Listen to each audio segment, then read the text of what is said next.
I think a really important place to start, no matter what your learning style is to have an understanding of the vocabulary.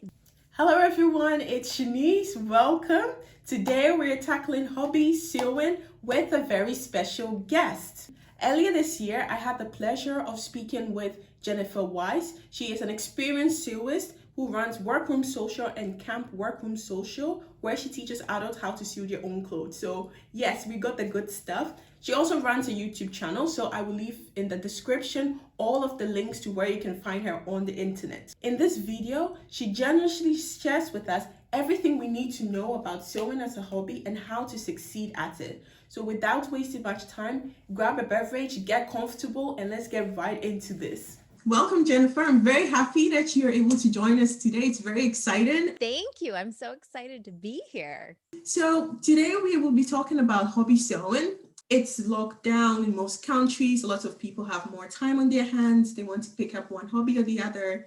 In this case, maybe sewing. And I'm just curious, as an accomplished sewist, what do you think? Where does one start, or where did you start?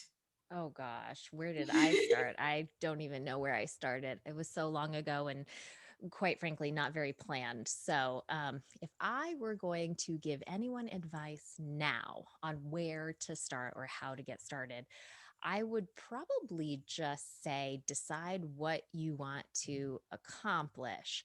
I think that especially when we're talking about sewing clothes for yourself, when we get started now, there are so many resources out there that can be very overwhelming. And there are lots of different people who have different ideas Right. about the right way to get started, especially at different, if you take a class or something, you might find that if you search like beginner sewing, you might see things like sew a tote bag, sew a pillowcase, I don't know, sew napkins or something. But I think that if you are just starting, you should decide what you want to sew, and then just jump right into that. So if your goal is you really want to sew a dress, there is no reason why you can't just start by trying to sew a dress.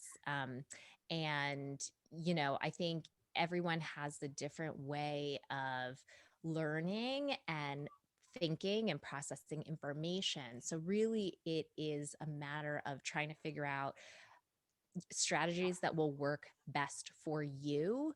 But there's no reason why you need to sew a pillowcase or sew a tote bag if you don't actually want to sew a pillowcase or tote bag. And what's the worst thing that can happen, if you start to try and you've never sewn anything before, you want to start by trying to sew a dress on a sewing machine, but you've never touched a sewing machine before. It's just fabric. Like nothing bad is going to happen. Right. Avoid getting your fingers too close to the needle maybe. But other than that, you can't really hurt anything. You might make a mess, but that's part of the learning process for me anyways. So, make a mess, you mess up, you start over and you've learned a lesson. Right. Great.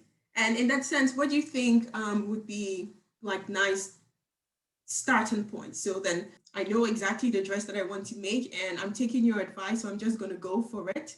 Where would be the ultimate resource that I should, you know, check out to be able to make this dress that I already have in mind? Well, I don't think there is any ultimate resource. There are many, many resources. And so I think it's a process of finding a few different resources, seeing Right. what makes the most sense to you. Perhaps you're someone who, like me, loves video explanation, or even better yet, in person. I mean, we're not getting Mm-hmm. together in person right now, but video is the next best thing, I think, to that. So maybe the resources that you want to locate are online classes or YouTube tutorials or something like that.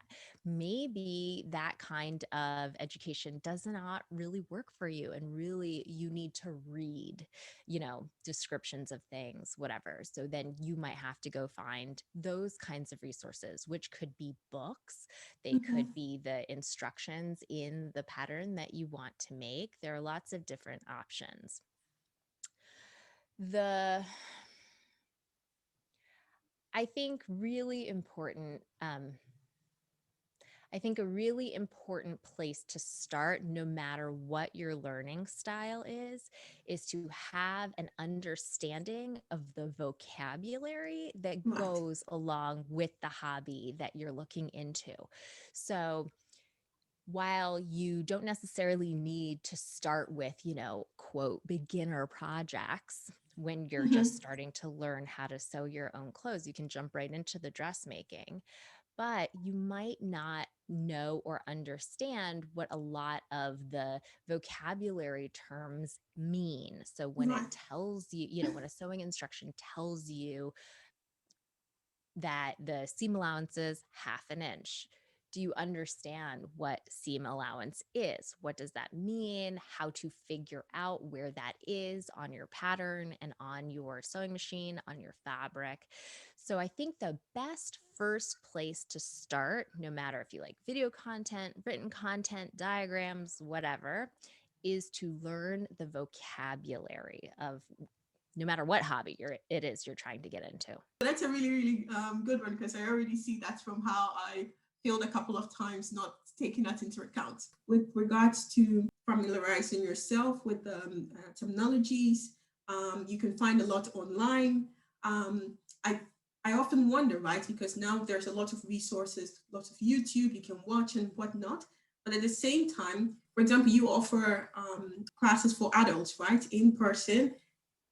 Do you think that one make like has more value learning online or in person from a professional? Like what do you think, where do you think people would win more from in that regard?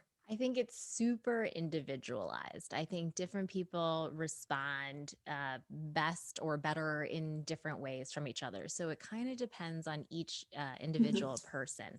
That said, no matter if you would do better in an online environment or an in person environment, I do think that it is super valuable for everyone to try different things and Okay. introduce a variety of different styles into whatever it is that they're learning.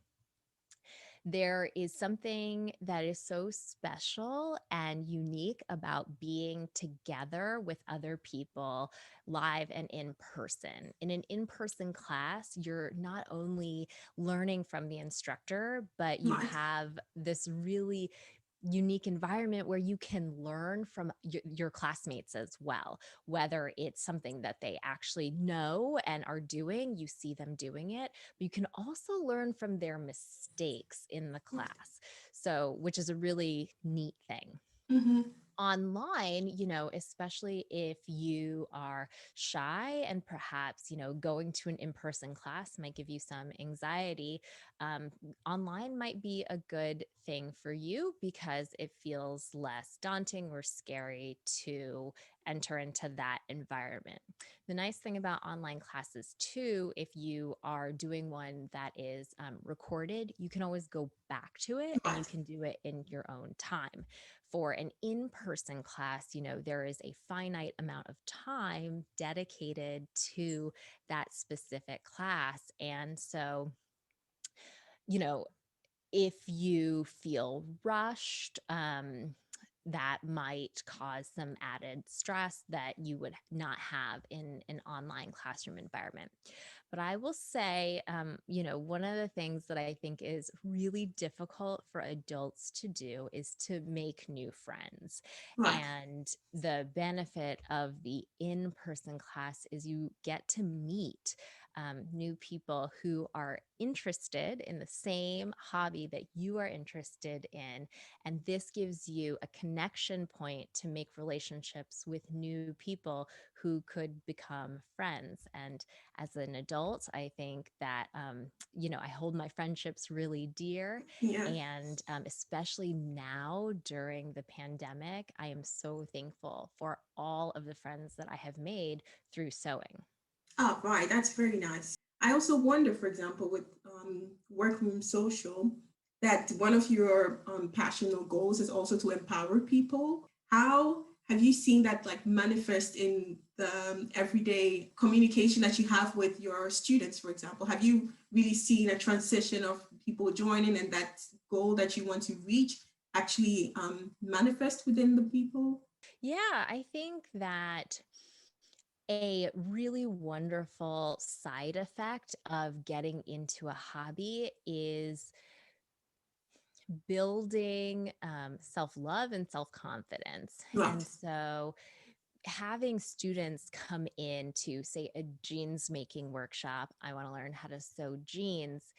The amount of joy and pride that students leave class with, to me, is more than you might expect just from making a pair of jeans. And I think that that comes from the realization that you actually like did this thing, you made this Hmm. thing. Now you go into the class with that expectation that you will make the thing. So there, with that expectation there, you would expect people to be proud and excited, but they are like so much more proud and excited, I think, than you would expect. I Right. think also being able to sew clothes the way that you want gives you the added confidence of knowing that this thing that you have, or this journey that you are going towards making clothes that are what you want, that makes you feel good because you are able to express yourself and present yourself to others the Right. way that you want, that makes you feel comfortable. And you don't have to, just kind of suffer through whatever is being given to you at a store. And then, to be in an environment where you are with other people who are celebrating you and being proud of you with you is Right. really special too. So it's just like you have all of these wonderful things happening at the same time.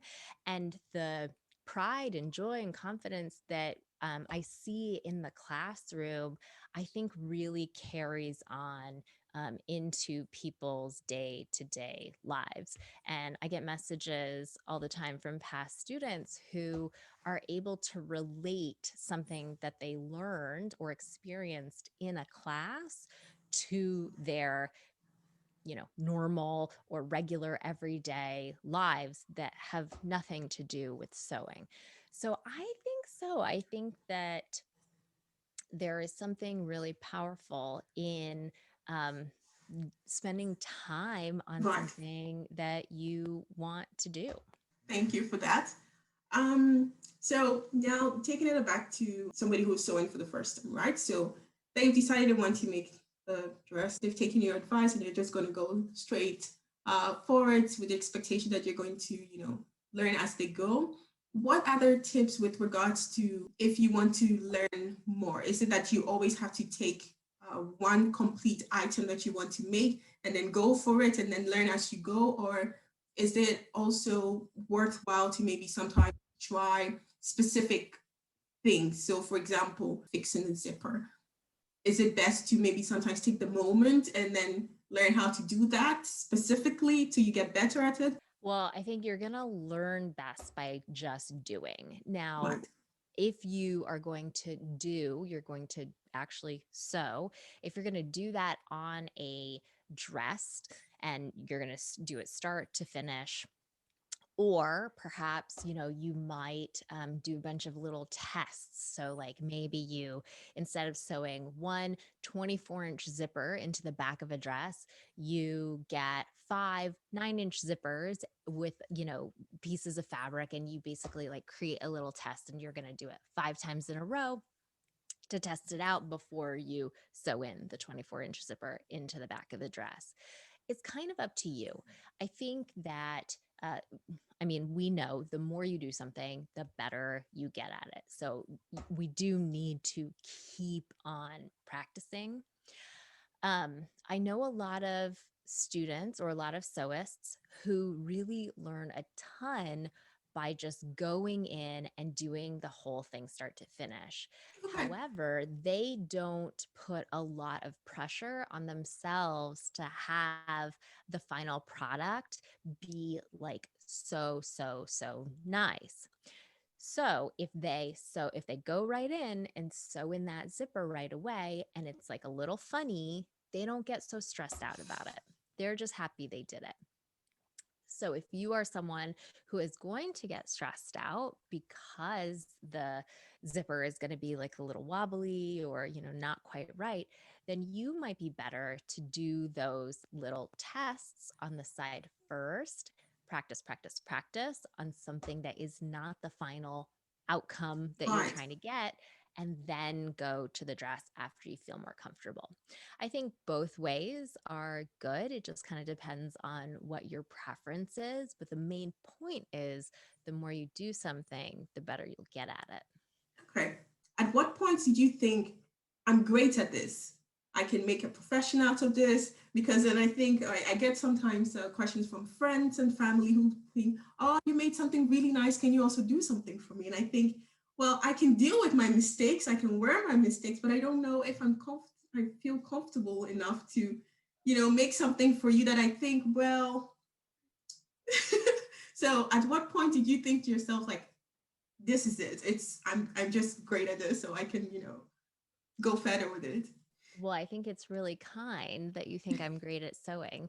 I think I am very good at sewing, but I will say the thing that I am more pulled to and what really made me feel confident in starting Workroom Social as a business and creating the sewing studio was not actually my sewing. It Oh, was my ability to create experiences for people. And so it's a little bit of a different thing. Now, I will say that before I started the studio, I did do production sewing. And so it's a little bit,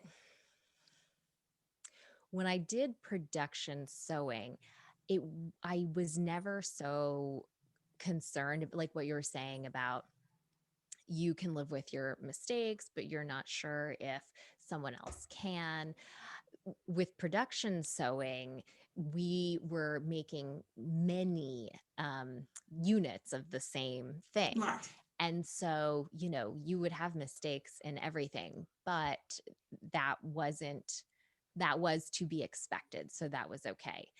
I would not in any way at this point in time be comfortable like making something custom for anyone who needed something like really nice. Like, oh, make a wedding dress for someone?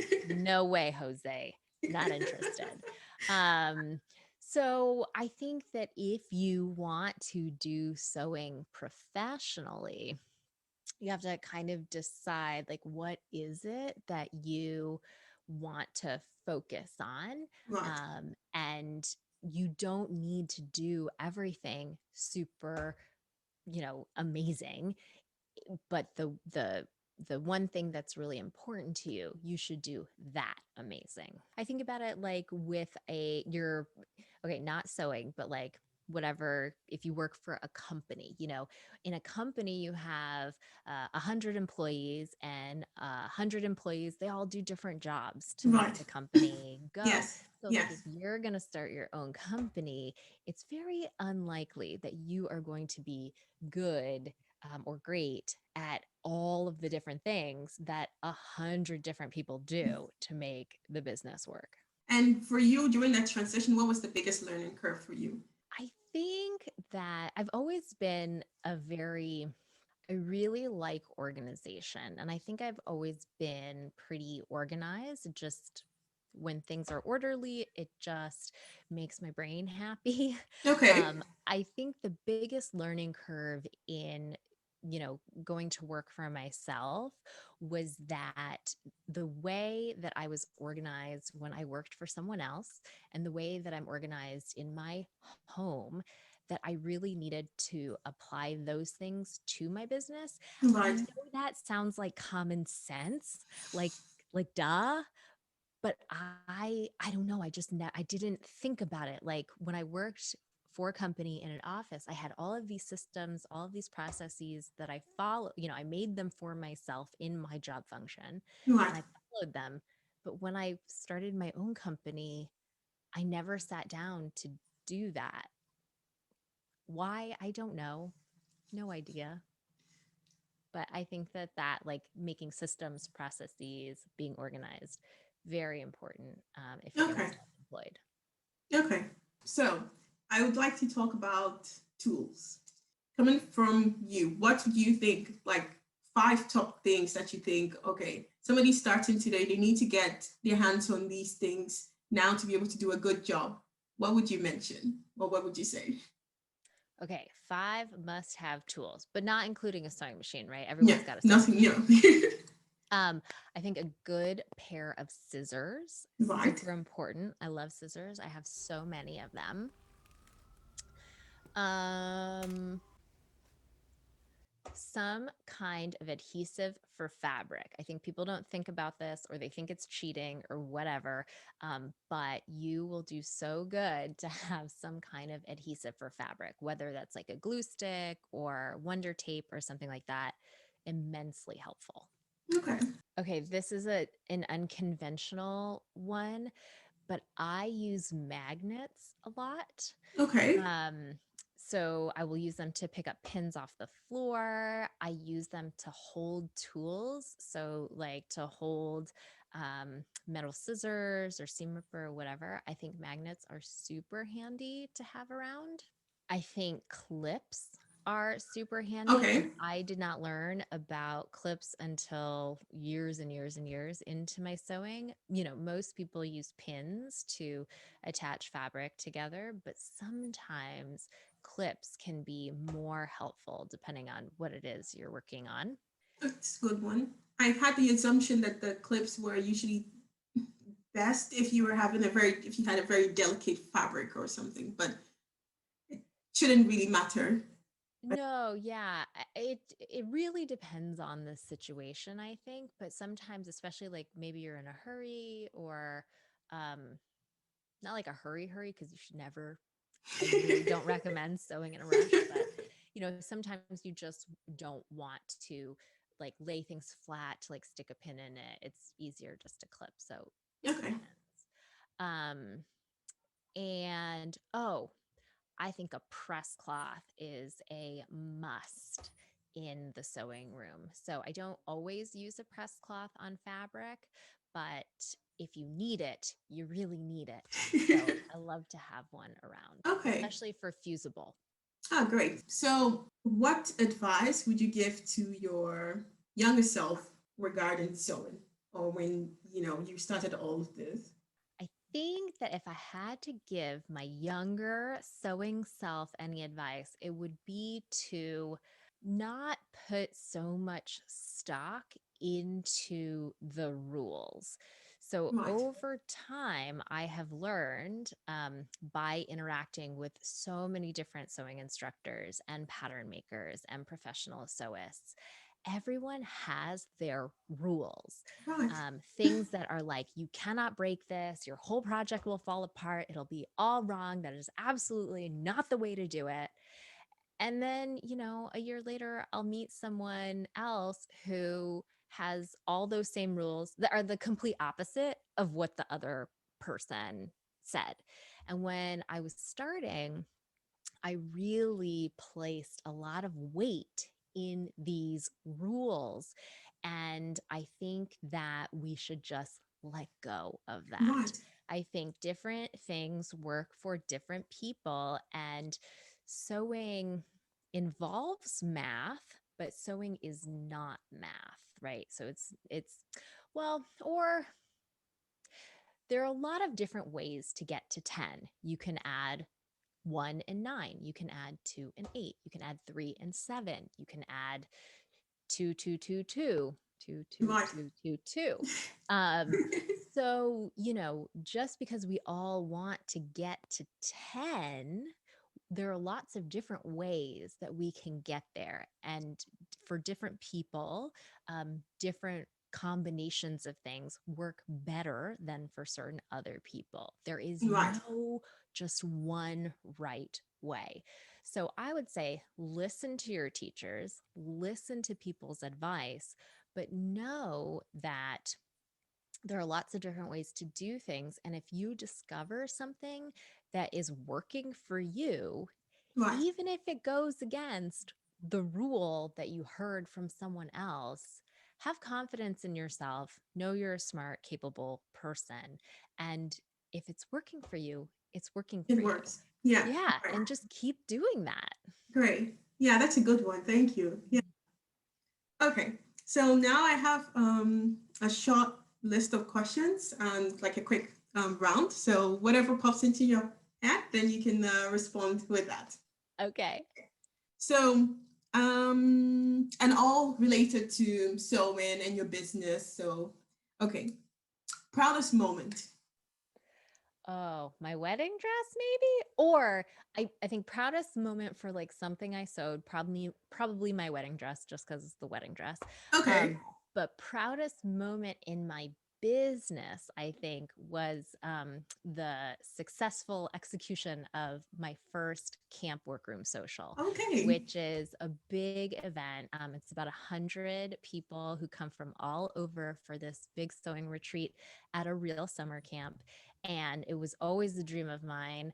And being able to do that and do it successfully, that was a huge accomplishment. I'm getting Okay. misty eyed. But you still do that, so that's Yeah. growing and getting better. Ah, nice. Yeah. Mm-hmm. Okay. Dearest moment. Hmm. I think really the thing that gives me the most joy is hearing students who really have had transformative experiences through making their own clothes. Right. Some of them in classes, some of them on their own.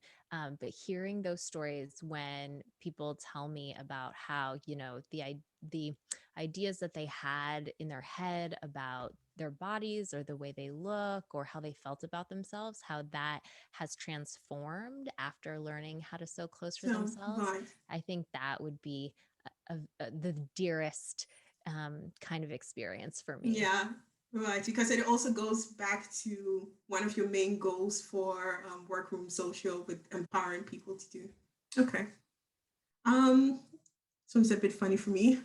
Biggest fail. Oh, biggest fail.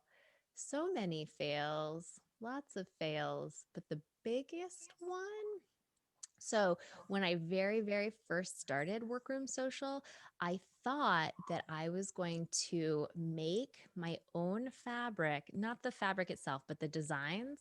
I thought I Okay. was going to make all the designs myself and screen print them by hand myself, and that I would have like a successful business Okay. printing and selling my own fabric. That was a huge fail. I don't know why I thought that would work. What went wrong then? Because Oh, I mean, so many things, but to do something so labor intensive like that right. alone and like, also I'm not a designer, so I don't know what got into my head thinking that I could like design these, I don't know, design art for fabric that people would like and buy, and it was all a mess, huge mess. But now you do have fabric. So how do you do it differently now? So, I do manufacture an exclusive line of rayon fabrics for dressmaking through Workroom Social.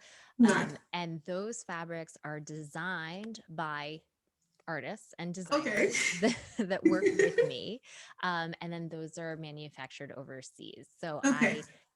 I'm just the coordinator of it, but I'm not actually, making the fabric itself or making the art even.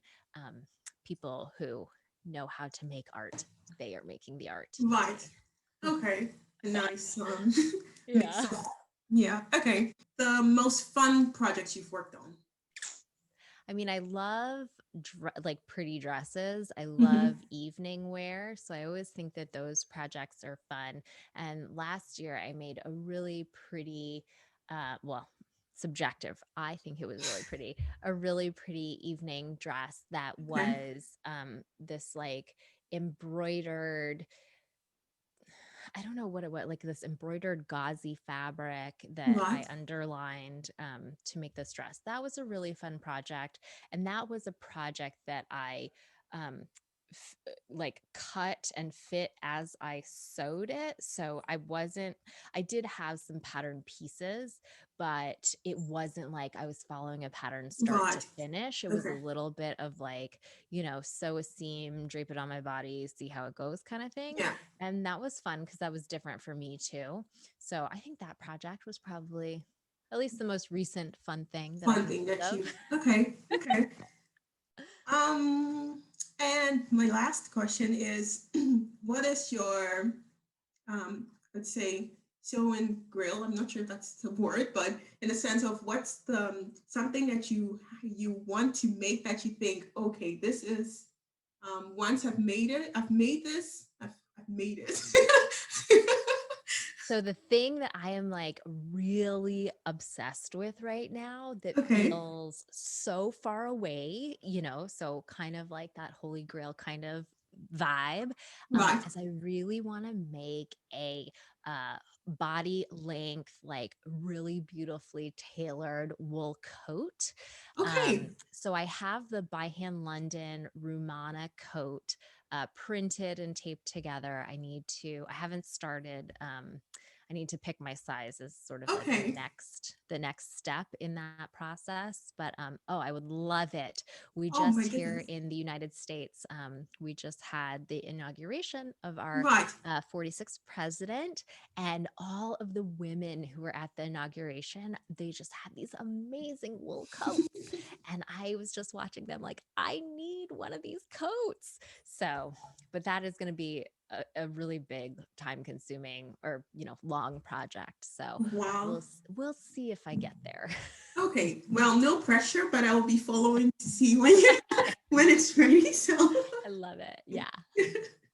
well, great. Thank you so much, Jennifer, for spending time with us today. I've learned a lot. I know I'm asking these questions for people who are going to watch this, but also for myself. I found especially your point about not necessarily with regards to breaking the rules, but then knowing them and then doing what actually works for you. I find it's very, very insightful for myself too. So I found this very useful. Thank you so much. Thank you so much I'm for being so glad you asked me to chat.